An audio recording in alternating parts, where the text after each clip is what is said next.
The meeting room was silent, save for the constant hum of the air conditioner. At the top of a glass-walled skyscraper, Richard Coleman, owner of one of the largest luxury hotel chains in the United States, stared out at the horizon. The panoramic windows offered a view of New York far below, with its vibrant lights and endless chaos. But to him, none of it felt grand anymore. On the table, dozens of contracts waited for his signature. His right-hand man, the CFO, stood nearby, not daring to interrupt.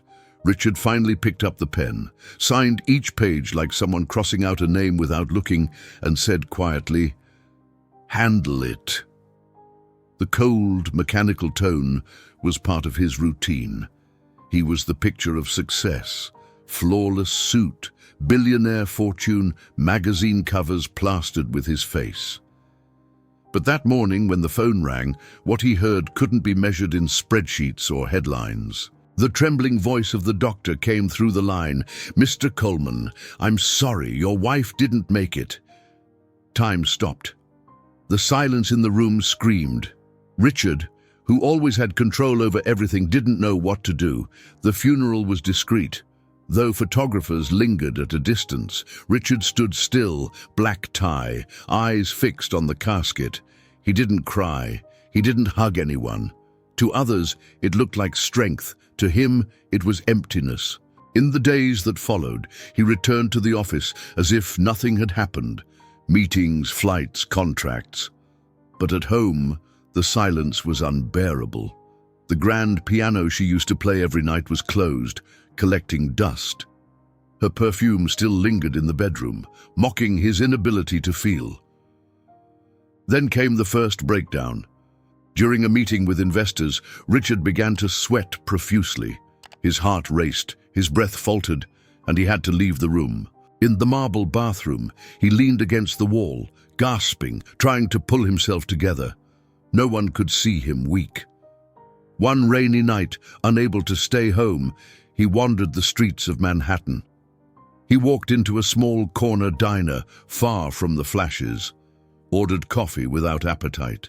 That's when the waitress recognized him, not from magazines but from his eyes. "Are you okay, sir?" she asked, her voice sincere, rare. Richard just nodded. She pressed gently. Sometimes, even the strongest need someone to listen. Her name was Emily, young, studying music at night, working at the diner to make ends meet. What surprised him most was that for the first time in a long while, someone treated him like an ordinary man, not as the billionaire Coleman. He came back to the diner a few more times, always late at night. Emily would bring him coffee, sometimes smiling, sometimes silent. And that was enough. One night she caught him eyeing the guitar, leaning behind the counter. "I play sometimes, when it's slow," she said. "Play something." His voice came out almost like a plea. Emily strummed simple chords, but they carried raw emotion. Richard closed his eyes. The sound transported him to the piano his wife once played at home. For the first time in months, the lump in his throat gave way to silent tears. Emily said nothing. She just kept playing. Richard's empire continued to grow, but the distance between him and his daughter, Claire, only widened. Now 21, she could no longer bear his cold demeanor. "You were never there. Not then, not now," she said, rejecting an invitation to fly on his private jet. Her words cut like a blade. He tried to hide it, but when he returned home, the mansion felt like a museum, cold, lifeless. That night, the phone rang again. This time it was Claire. "Dad, I was in an accident. I'm at the hospital." Richard rushed out. He tore through Manhattan's streets like the world had stopped. His luxury car ran red lights. He didn't care about horns or sirens. At the hospital, breathless, heart pounding harder than in any billion-dollar deal, he found her on a stretcher, her arm bandaged, cuts on her face. The doctor explained it was a minor crash after a party. Nothing serious, nothing permanent. But to Richard, the scene was shattering. "Claire!" He reached for her hand, but she pulled away. You only show up when I almost die? Her words echoed like hammer blows. In the following days, Richard tried to be closer, but every attempt ended in arguments. He brought expensive gifts, designer bags, watches, a new car. Claire left them untouched. You think you can buy my attention? She snapped. I just want to... He stopped. He didn't know how to finish the sentence. Richard had never learned how to say sorry. One night, after yet another fight, he returned to the diner, sat in his usual spot, ordered the same coffee, but this time he couldn't hold his composure. My daughter hates me, he confessed, not looking at Emily. She served the coffee, sat briefly across from him and said, She doesn't hate you. She hates the emptiness. The words hit like a punch. For the first time, someone had dared to sum up his life in a single word: emptiness. Days later, Richard received an unexpected letter. It was from a charity his wife had supported, an orphanage in Chicago, now in crisis. Inside was a photo of children smiling in simple clothes, eyes full of hope. Richard stared at the picture for long minutes. He couldn't explain why, but something pushed him to board his private jet and fly there. The orphanage was modest, peeling walls, broken toys in the yard. A volunteer greeted him, stunned by the powerful man's visit. But what struck him most was a boy, around 8, sitting alone, staring at the gate. He waits for his parents, the volunteer said, but they never come back. Richard knelt beside the boy. What are you waiting for? My dad said he'd come, and he always keeps his word. The boy's innocence cut deep. In him, Richard saw himself, a father who made promises, but never showed up.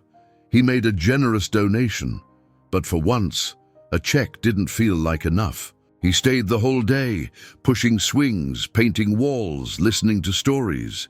And when he left, he felt something he hadn't felt in years, something no money could buy: belonging. Back in New York, Claire was still distant. But Richard didn't try to buy her time anymore. Instead, he showed up at her college, sat in the back of her lecture as she presented a project to help at-risk youth. After her talk, she saw him waiting and heard him say, "I'm proud of you."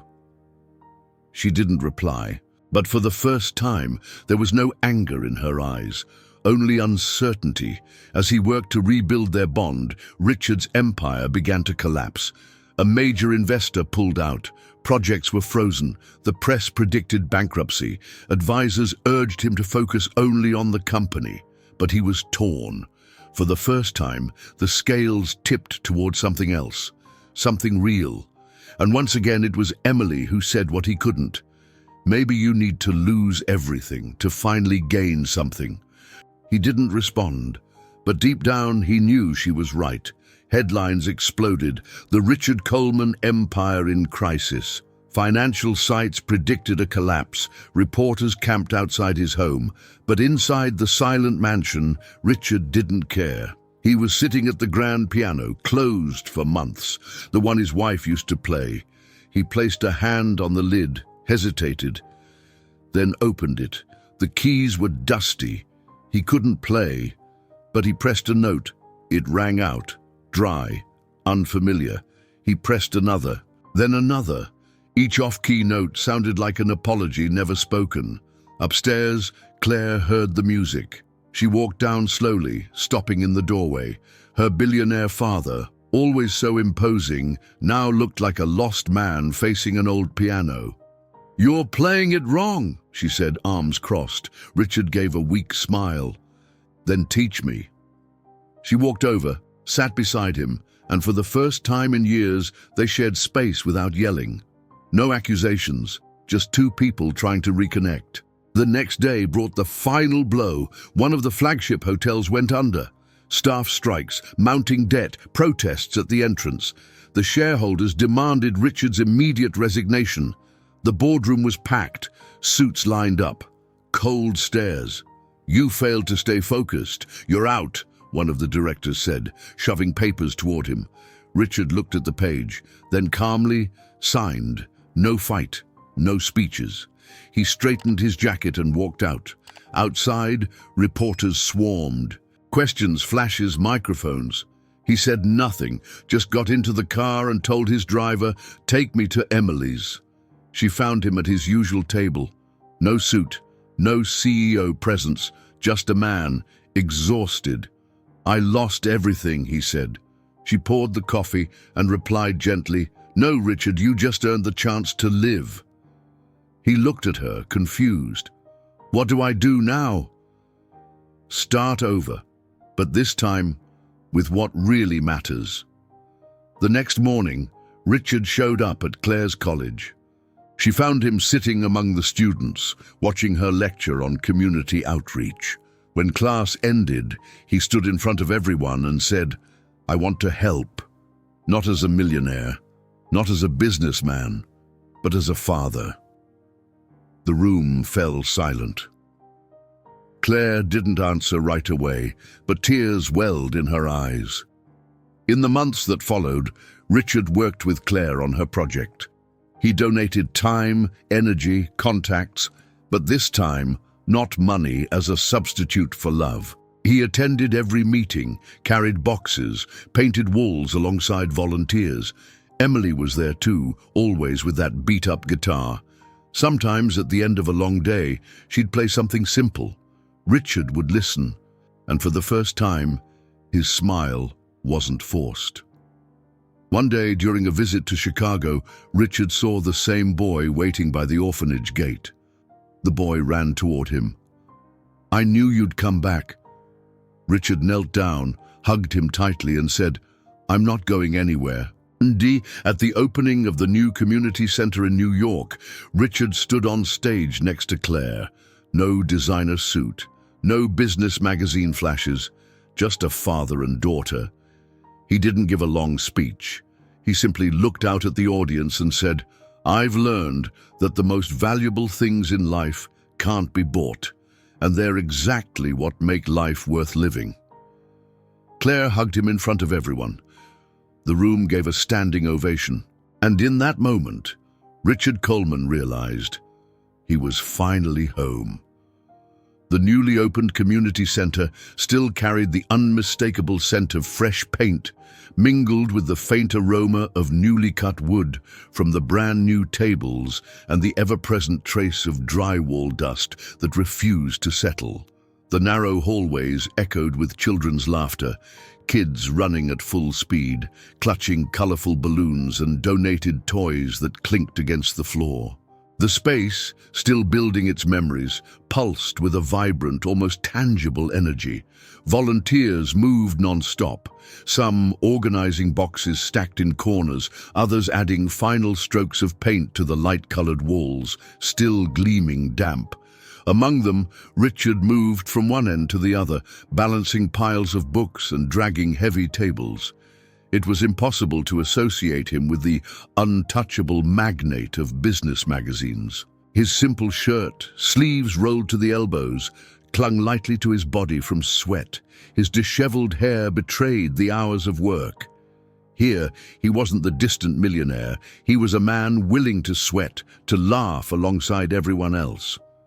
Emily stayed close by, handing out toys to the children with a kind of quiet magic. Every smile she received seemed to light invisible lamps around the room, filling the space with a brightness more powerful than the brand new overhead lights. Richard, from the corner, watched. He felt his heart beat in a different rhythm, stronger, more urgent. It wasn't mere admiration. It was something intimate, unexpected, disarming. When a little girl tugged shyly at the hem of Emily's dress and asked her to sing, a spontaneous silence fell over the room. Emily smiled, picked up the worn guitar she always carried with her, and let her fingers slide across the strings. The melody that filled the air was soft, simple, but laced with an emotion that seemed to vibrate against the freshly painted walls. Richard closed his eyes for a moment. The music reached deep inside him, filling a space that had been hollow for months, a place within him that now began to feel warm. That night, once the final lights had been turned off and the last volunteers had gone, the center sank into a peaceful silence. Richard walked Emily to the sidewalk. The biting New York cold wrapped around them, carrying in the air the metallic scent of the city mixed with the roasted chestnuts from a distant corner stand. Despite the chill, the silence between them was comfortable, almost intimate. Richard took a deep breath, as if releasing a weight he'd carried for far too long. "Emily," he said, hesitant, his voice tight. "I don't know how I would have gotten through all of this without you." She smiled, her gaze steady, unwavering. "You don't have to know, you just have to be willing to keep walking." Her words echoed in his mind long after she disappeared behind the door of her small apartment. Richard stood motionless on the sidewalk, heart pounding. He knew clearly that what moved him wasn't just gratitude, it was something deeper, untamed. 2 days later, he found the courage to invite her to dinner. But he didn't take her to any of his luxurious restaurants with crystal glasses and aged wine. Instead, he chose a small neighborhood trattoria with checkered tablecloths where the smell of sautéed garlic and fresh-baked bread filled the room. The walls were covered in old photographs, and the gentle hum of conversation gave the place a warmth that starkly contrasted with the polished elegance he was used to. Emily couldn't help but laugh at his discomfort with the menu. No gourmet dishes, no elaborate wine pairings. "This isn't really your scene, is it?" she teased, amused. Richard returned the smile, a little shy. "No, but maybe it's exactly what I need." During dinner, they drifted between light and deep conversations. Emily spoke of her childhood, of the simple dreams that had carried her through the years. Richard admitted he'd never had time to dream, only to conquer. Between laughter from small stories and long, thoughtful glances, they shared a modest dessert. Richard was surprised to realize that here, far from luxury and formality, he felt more at ease than at any business gala. On the walk back, they strolled side by side down the empty street, the cold nipping at their skin. But the closeness of their bodies warmed them. In front of Emily's apartment, Richard hesitated. His heart raced. "Emily, you make me remember that it's still possible to feel." She didn't answer right away. Instead, she took his hand, firm, steady, letting the silence speak louder than any words. Richard understood. He didn't need grand declarations. That touch was a beginning, a quiet promise of something real, something that could change everything. As Emily stepped inside and closed the door behind her, he remained on the sidewalk, staring quietly. For the first time in many years, his heart felt light, as if, at last, he had found his way back to himself. Richard had known from the start that this would be one of the hardest moments of his life. For weeks, he had rehearsed countless ways to introduce Emily to his daughter. He imagined conversations, reactions, even the smallest gestures, and in every version, nothing ever seemed right. The fear weighed on him like an invisible burden on his shoulders. But then came a rainy Saturday with a heavy sky and the constant sound of water sliding down the mansion windows. There was no more room for delay. Emily arrived wrapped in simplicity. She wore a modest blue dress, the fabric swaying lightly in the cold afternoon wind. Her loose hair still carried the soft scent of shampoo, and in her hands she held a warm, homemade apple pie, its sweet aroma escaping the wrapping and blending with the smell of rain. Before ringing the doorbell, she took a deep breath, like someone preparing for a silent battle, not fought with weapons, but with vulnerability itself. The door opened. Claire stood tall, eyes sharp, scanning Emily from head to toe in a split second. Then she crossed her arms, raising an invisible wall between them. "So it's you," she said, dryly, each word heavy enough to cut through the air. Emily, sensing the resistance, still smiled gently, trying to break the ice. "I brought an apple pie. It was my mother's favorite. I thought maybe you'd like it." Claire said nothing. She simply turned her back, leaving behind a silence so sharp it stung. Richard closed his eyes for a moment, silently pleading for this not to spiral into disaster. At the dining table, the air felt thick, almost suffocating. The sound of silverware clinking on plates echoed louder than any conversation. Richard tried to talk about the community center, about project updates, but Claire gave only curt, lifeless answers. Emily, with almost angelic patience, asked about college, hobbies, music, but everything crashed against towering walls of silence. Then suddenly, Claire dropped her utensils with force and stared at Emily. Her tearful eyes betrayed the pain she'd hidden behind her coldness. "Do you think you can replace my mother?" Her voice trembled, but the fury of an open wound was there. Richard nearly choked. He was about to intervene, but Emily raised her hand gently, asking for calm. She turned to Claire, eyes soft but unwavering, grounded in truth. "I will never replace anyone. Your mother is irreplaceable. I can only be here if you let me." The words hung in the air like an echo that couldn't be ignored.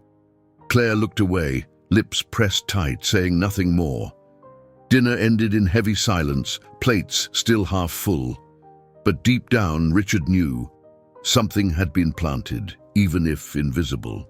Days later, Claire joined a volunteer effort with classmates at the community project. She spent hours helping distribute clothes until her body, exhausted, gave way to a sudden drop in blood pressure. Panic spread. Richard, stuck in a meeting, couldn't get away. Emily, upon hearing the news, rushed to the scene without hesitation. She found Claire slumped in a chair, pale, lips colorless. Without thinking, Emily took her to the mansion. She quickly prepared soup, cared for her through the night, adjusting blankets, placing cool cloths on her forehead, telling soft stories just to distract her, to keep her from feeling alone. In the quiet of the night, Claire opened her eyes and saw Emily asleep in a hard chair, her body curled with fatigue, head drooped, but her hand still clasped firmly around hers. "Why are you doing this?" Claire's weak voice broke the silence, laced with disbelief. Emily stirred slowly, her eyes heavy, but her answer was clear, simple, unadorned. "Because you matter." Claire didn't know what to say. She just closed her eyes again, but something inside her shifted. The walls she had so carefully built began to crack, imperceptibly but truly. The next morning, Richard entered the room. He paused at the doorway, unnoticed, and watched. Emily, still sleepy, slumped in the chair.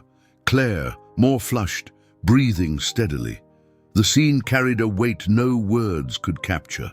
Something inside him stirred. Emily wasn't there to fill a space. She was there to build something new. And Richard realized, a knot tightening in his throat. For the first time, maybe, just maybe, Claire wasn't quite so alone anymore. Winter was drawing near in New York, bringing with it the biting wind that sliced through the streets and the gray sky that heralded long, silent nights. Outside, the city braced itself for the cold, but inside Richard's mansion, something else was happening entirely.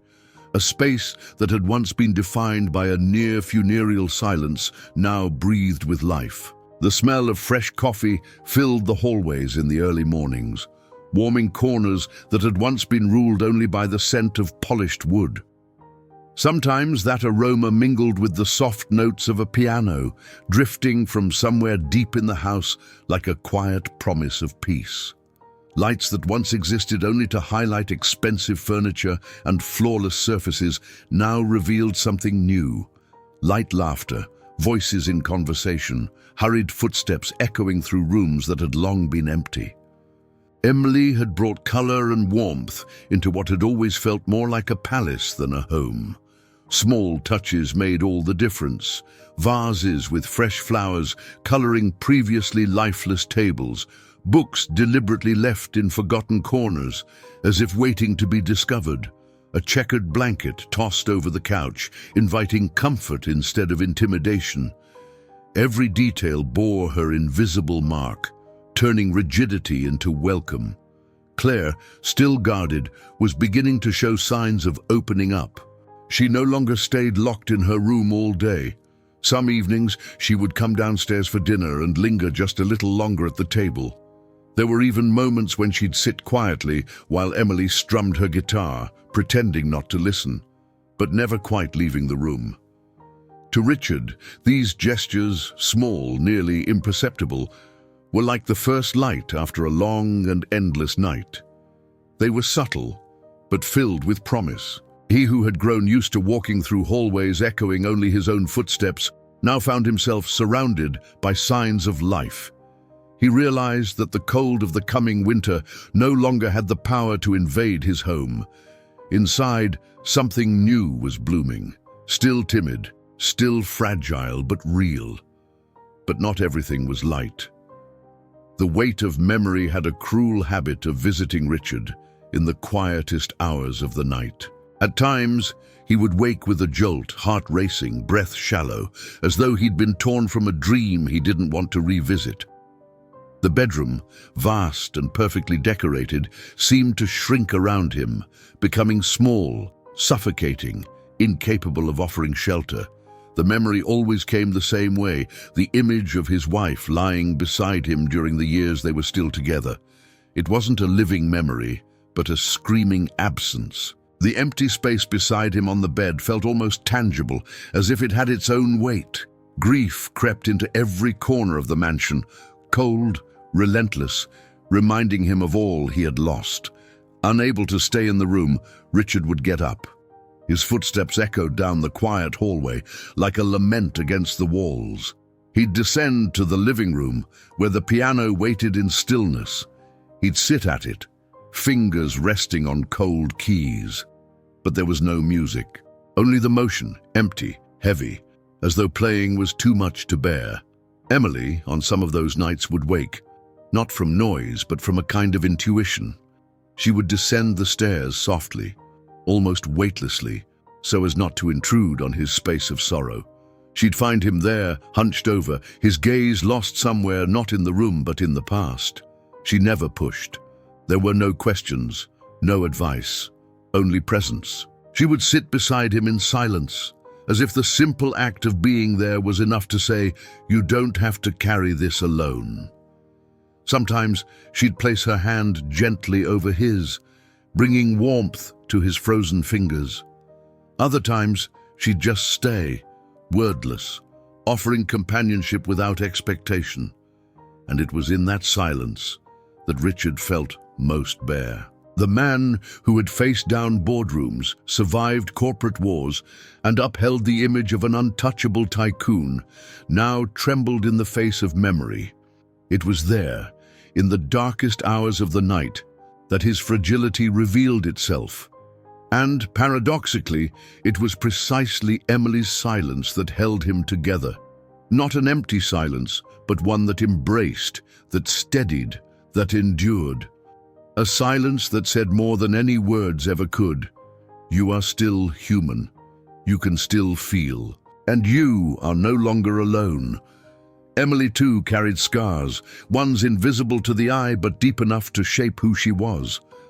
One cold afternoon, as they walked through the hallways of the community center, Richard asked a question that had burned on his tongue for some time. The place bustled with noise, children laughing, volunteers moving boxes and painting walls. But between the two of them, there was an intimate quiet. "And your family?" he asked gently, as if stepping into delicate terrain. Emily paused. Her eyes, which always lit up when talking with the children, faltered. A nearly imperceptible shadow crossed her face. She inhaled deeply, as though she had to draw courage along with the air. "My parents died when I was 17. Since then, it's just been work and survival." Richard stopped walking, stunned. The confession fell over him like a silent stone, opening cracks he hadn't expected. He looked at Emily and saw more than the woman who brought light and gentleness into his life. He saw someone who had weathered storms and still smiled. "You never had anyone?" he asked softly, almost a whisper. Emily smiled faintly, There was no bitterness in it, only a serene kind of melancholy. I had music. It was my home for a long time. Her words echoed in Richard in a way nothing else had. For a moment it felt as though they were standing in front of a mirror. He with his cold, silent mansion, surrounded by achievements but hollow inside. She with nothing but a worn guitar, turning notes into shelter. Both of them knew what it meant to lose. Both of them knew what it meant to survive. A knot tightened in Richard's throat. For the first time he realized it wasn't just that Emily had saved him with her presence. There was something greater at play. They were, in their own ways, healing together. And in that moment, walking side by side between children's laughter and the scent of fresh paint, he understood they weren't just building a community center. They were, together, rebuilding themselves. The relationship between Emily and Claire was maturing slowly, like snow that melts little by little to make way for the first signs of spring. It wasn't immediate nor easy, but each gesture, each word, built an invisible bridge between them. One afternoon, Claire came back from college with a stormy expression. The door opened with a sharp snap, and she crossed the living room without looking at anyone. She threw her backpack onto the couch with force and ran upstairs, her heavy footsteps revealing the anger she was holding back. Richard, worried, instinctively thought about going after her, but Emily gently held his arm. "Let me handle it," she said, with a calmness that masked determination. She climbed the stairs slowly, unhurriedly, as if honoring the space of someone who was hurting. She knocked on the bedroom door and waited. Silence was the only reply. Emily took a deep breath and, undeterred, went in anyway. Claire was sitting on the edge of the bed, her shoulders tense, eyes red. She seemed to be fighting something deeper than mere irritation, a deeper pain, an old exhaustion. "No one takes me seriously," she vented, her voice trembling. "They think that just because I'm your daughter, I haven't earned anything on my own." The words echoed through the room like an open wound. Emily walked over and sat beside her, allowing a brief silence to settle, as if creating space for the pain to be heard. Then she spoke softly, but without losing her strength. "I've heard that too. That I would never make it anywhere. That I was only good for waiting tables." Claire looked at her, surprised. She hadn't expected to hear something so raw, so similar to what she was feeling. Emily continued, her eyes now steady, filled with truth. "But you know what? I let my life speak louder than their words." Claire blinked, hesitant. The wall of pride and resentment she often hid behind seemed to crack, even if just a little. For the first time, there was room for a real conversation, not between a resentful teenager and the dad's girlfriend, but between two women who knew the pain of being underestimated. On the stairs, Richard watched unseen. The tightness in his chest slowly eased. Gratitude rose in his throat like a knot he couldn't quite swallow. Emily wasn't just winning his heart with patience, honesty, and silence. She was also starting to win Claire's. And in that moment, Richard realized maybe that's how a family rebuilt itself.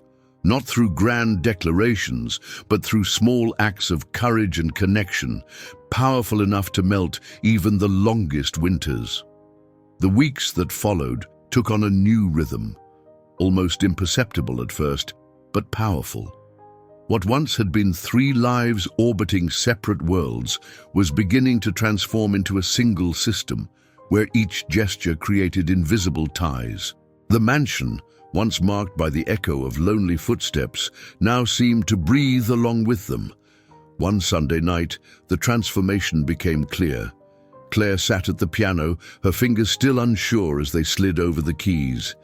Emily, beside her, picked up the guitar, strumming simple but lively chords. Richard, who had never learned to play anything, joined in the only way he knew how, tapping the rhythm on the wooden table with his hands. The sound was improvised, almost clumsy, but between laughter, knowing glances and notes that found each other in the air, the entire mansion seemed to vibrate. It wasn't just music anymore. It was proof that there was harmony between them. Another evening was marked by a culinary experiment. They decided to cook together, something that might seem trivial, but for Richard, it was uncharted territory. Used to private chefs and flawless meals, he didn't even know the right amount of salt to use. The result was predictable. He burned the sauce. The smell spread quickly through the kitchen, prompting an immediate laugh from Emily, who laughed so hard she had to wipe tears from her eyes. Claire, with the typical sarcasm of youth, teased him mercilessly. "If we depended on you, we'd starve." Richard, disarmed, just smiled, accepting the defeat. But deep down, it didn't feel like a defeat at all. On the contrary, it felt like a victory. It was a simple scene, almost mundane, a family trying to cook and laughing at their own mistakes. But for Richard, it was extraordinary. It was like discovering a new kind of wealth, more precious than any contract or accumulated fortune. True abundance was there, in the warmth, the spontaneity, the effortless intimacy. In those moments, he understood the mansion, once cold and silent, was finally becoming what it should have always been, a home. Despite the changes, there were still obstacles. Life, as always, seemed to test the strength of their choices. An old business partner of Richard's suddenly resurfaced, bringing not only memories of a powerful past, but also a tempting offer. They met in an upscale restaurant, the kind made for closing big deals. The crystal glasses reflected the dim light, and the soft murmur of conversations at nearby tables created the perfect setting for a comeback invitation. "You could have it all back," the partner said, leaning forward, his voice thick with promise. "Money, influence, the gala dinners, the respect of all the big names. But to do that, you'd have to give up this side life you've been living. The social projects, the volunteering, the nights wasted on things that don't bring real return." The words hung in the air like a golden lure. Richard felt the pull. It was tempting. The call of his old life was strong, almost irresistible, like an addiction still pulsing under his skin. For a moment, he saw himself back in boardrooms, signing contracts, hearing investors' applause. Part of him still longed for the sense of control, of victory, of being on top, but the doubt didn't last forever. That same night, when he returned home, Richard opened the mansion door and was greeted by a simple yet overwhelming scene. Emily and Claire were sitting on the couch, laughing at something on the TV. The sound of their laughter filled the space in a way no luxury banquet ever could. The sparkle in Claire's eyes, the ease in Emily's smile. That was real. That was his. Richard stood there for a few seconds, just watching, and in that instant, he knew the answer, even before speaking it. Days later, when he met again with his former partner, the decision was etched in his voice. "No," he said firmly, without hesitation. "I've already found what I lost, and it's not money." His words left no room for rebuttal. The partner just stared at him in silence, realizing there was no argument strong enough to compete with what Richard had found. And as he walked away, Richard felt something rare: peace. Not the peace of closed deals or financial victories, but the peace of someone who finally knew where the true value of life lay. Winter was coming to an end, and with it, a cycle of rebirth seemed to be complete. To mark the new chapter, they organized a big event at the community center. The building, once a silent skeleton, was now full of life. Children ran between tables decorated with simple flowers, families chatted cheerfully, and volunteers moved about with proud smiles. The smell of fresh food mixed with that of dry paint, as if the space were breathing the memory of the collective effort that had transformed it. When it was time for speeches, Richard was called to the stage. For a moment, he hesitated. In the past, he would step onto business platforms with rehearsed lines, flawless notes, and a voice tailored to impress investors. But here, in front of this audience, there were no figures to negotiate, no contracts to sign. There were people. There were stories. Emily and Claire stood beside him, one on each side like invisible pillars holding him up. Richard took a deep breath, felt the weight and lightness of the moment, and then spoke. His voice came out clear, unrehearsed, unmasked. "I lost a lot, but I discovered that life isn't measured by what we have, but by what we're able to rebuild together." The silence that followed his words was brief, almost reverent, before it broke into warm applause. Not the formal applause he knew so well from gala halls, but sincere, emotional applause from people who had seen, lived, and believed in the same dream. Claire, moved, squeezed his hand from one side. Emily, her eyes shining, held tight from the other. And in that moment, between the two of them, Richard felt something no fortune, no company, no business victory had ever given him before. Completeness. As he stepped down from the stage, holding both their hands, applauded not for being a tycoon, but for being a man who had finally learned how to share, Richard understood. That scene, simple, human, true, was the most valuable inheritance he could leave behind. Not an empire of numbers, but a legacy of love, rebuilding, and family. Hear what it meant to you. Remember to hit the like and subscribe buttons. This is really important for the channel. Really important. And if you're ready for another story of love and hope, click the first card or the second one to watch the full playlist. See you there.